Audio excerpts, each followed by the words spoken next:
Hi everyone, welcome to Venditt TV, a TV that helps showcase different vendors. My name is Abibat. Today we are meeting with the CEO of Faye Babies Palace. She sells varieties of babies items from toys to name it, babies wear, anything babies. She'll be giving us more details about our brand, and of course it's really going to be an interesting one. Stay tuned.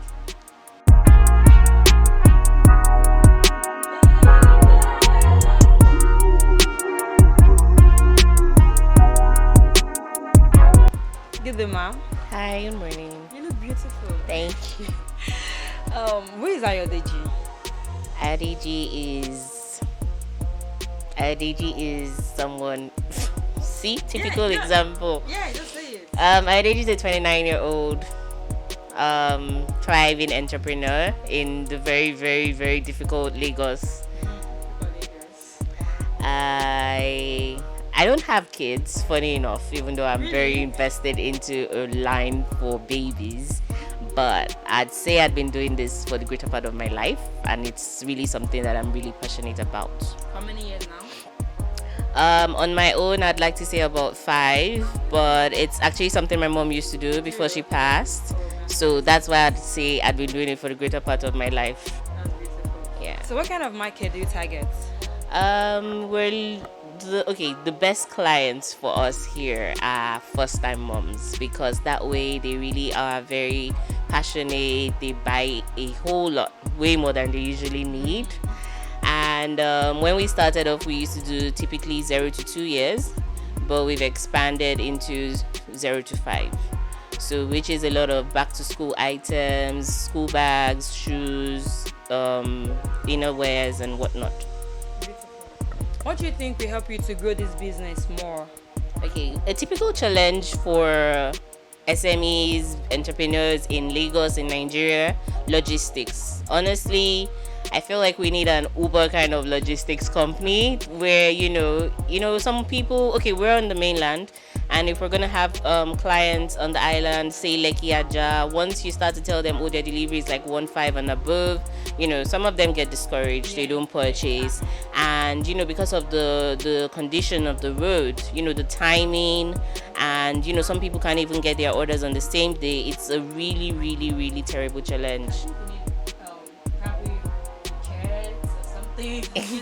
We'll get there. Maybe if I link up with Jeff Bezos, I will get there. What are the because every business has its own challenges. What are the challenges you face in this business? We could go from customs to logistics. As I said, I really think logistics is the biggest challenge ever. Like logistics, which is if you're importing, logistics is if you're getting it to the final end user. Logistics for me is a major, major, major challenge. That's all. Has social media play any vital role in this business, positively or negatively? I think I am one of those people that you say I make money from social media. Really? Before this store was physical, it was actually social media, Instagram based for years, and people were not open to e-commerce then. They're scared of being scammed because you have to ask for payment upfront. But I actually even tell people that my best customers are not my walk-in customers, because I still have customers now that they even know there's a physical store, they still won't come over to the store, but they can now order because they feel like, should in case anything goes wrong, there is a place, there's an address they can lay their claims to. So social media for me is a good plus. Of course, I don't get Facebook. I think the people on Facebook are selected and they are on their own. But for me, Instagram is amazing. I'm trying to get a hang of Twitter now, because as you know, we do have mothers on Twitter also. How do you feel when let's say one of your clients come in, your mother, and then she purchased a lot of items and gets them, she said, oh my god, I really, really love everything, like the feedback is positive. How would you feel about it? Like, we're open to a lot of positive feedback, yes, and sometimes some people, and because of the kind of item or the nature of items we sell, we tend to not really do so much on refunds and exchanges, because I really feel like baby items, all items are sensitive, but more so because it's for an infant. So I will always try to make sure that is your final decision. yes, your final decision, your final purchase. And even as we're selling things online, I take a lot of pictures, real-time pictures, so you don't get carried away thinking it's an online picture and it's not as you envisioned it. So that way it's not like we usually are not at the end of the blame for such reasons or not. What is your most scary moment so far? I think a really scary moment for me is the fact that you really never know what happens when you close up and you go home overnight. It's a constant reminder that at the end of it all, no matter how many security guards or CCTV you think you have in place, it's really just God. Something as simple as rain could actually take your shop from 100 to 0.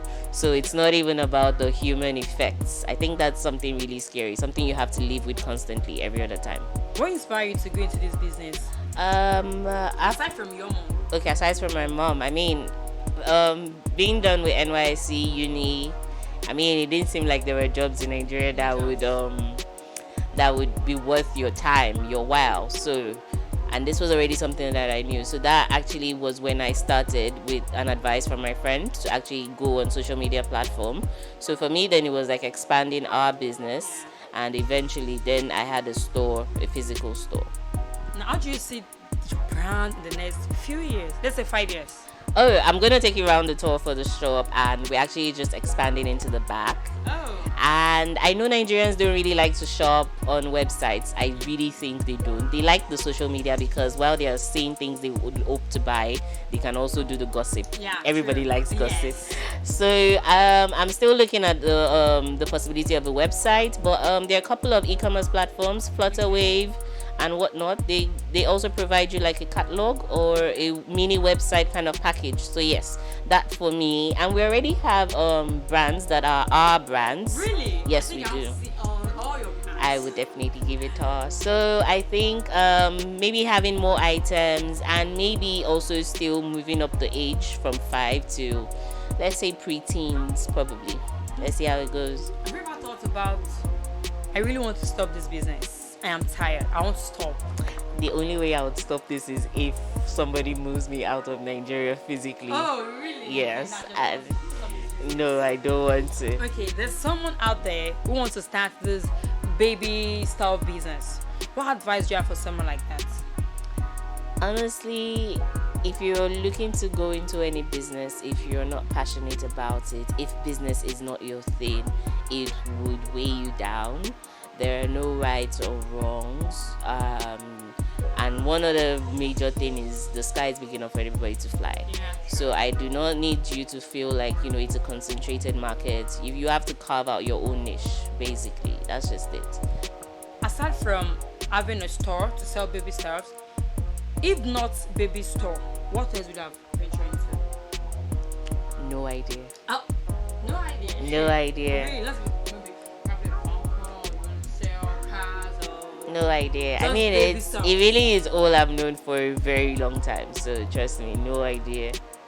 She answered a lot about baby. Well, personally, I think I really want to have a tour around. Maybe I'll just pick few baby items, but I'm not even pregnant. Our information. Oh no, don't help me. Our information will be at the end of this video in case you need to contact her for business. And of course, do not forget to follow us on all our social media and do Instagram, Facebook, and Twitter at Venditt TV. See your girl Habibat. Bye.